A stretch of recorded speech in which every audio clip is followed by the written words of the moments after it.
Hi everyone, nice to be with you today, and today we're going to be talking about the Perfino July mix from the mixing studio.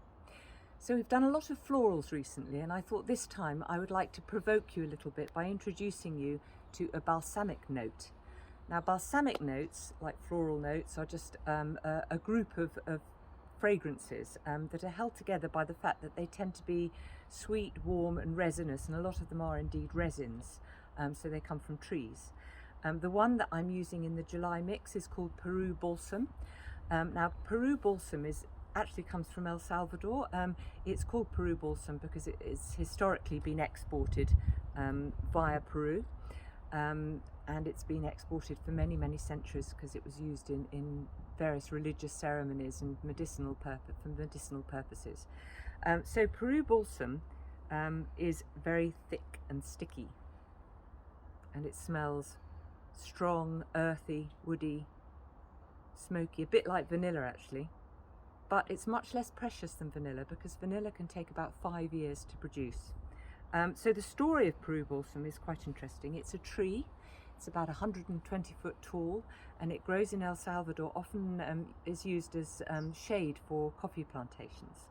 It has lovely fragrant flowers, and the way that the resin is extracted is people go up the tree and they take off chunks of bark off the tree about a foot long, and once the bark is removed, the tree produces this oleo resin, really to sort of seal the wound.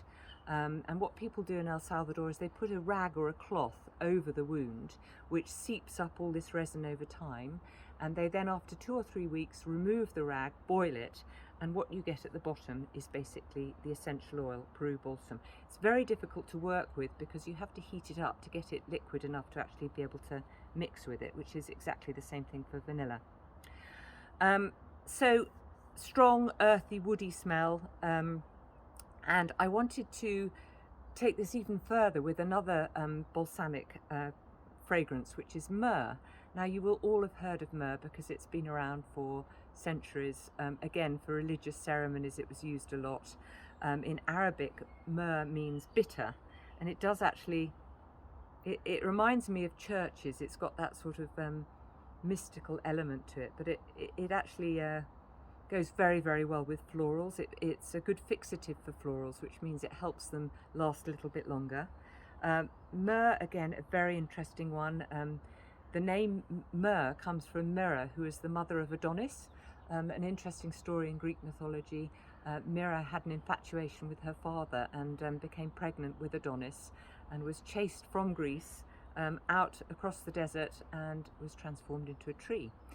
So the way you extract myrrh is slightly different from Peru Balsam because you don't take a whole bit of the bark off. It's not such a big tree. You cut into it a bit like you do with frankincense, and then the resin seeps out and hardens in the form of tears, which again, if you look at the story of Myrrha and being chased out of her home and the tears, it's quite a sort of romantic story behind it all. The tears are collected, and that's where we get this wonderful essential oil from. So we've got the Peru Balsam, we've got the myrrh acting as base notes in this fragrance. We then bring in some florals as the mid notes. So we've got Rose Absolute, which is my absolute favourite, aptly named, and we've got Rose Geranium, which lightens it up a little bit, makes it a little bit more frivolous and a bit sweeter.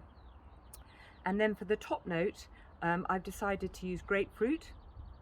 So grapefruit, you will be very familiar with that, but it goes particularly well with vanillas and other balsamic notes. So in this mix, we've got those 5 ingredients. I really would love you to try it. Join the Perfino Private Members Club on Facebook. Subscribe to Perfino on the website. And if you're a subscriber, you'll be able to get free, fully compostable scent samples of the July mix here. This is what it looks like. So as you see, it's very different to some of the other mixes we've done, very dark. So hopefully you'll subscribe, and we'd love to get your comments on the Facebook group, so comment as well, and thank you very much for listening.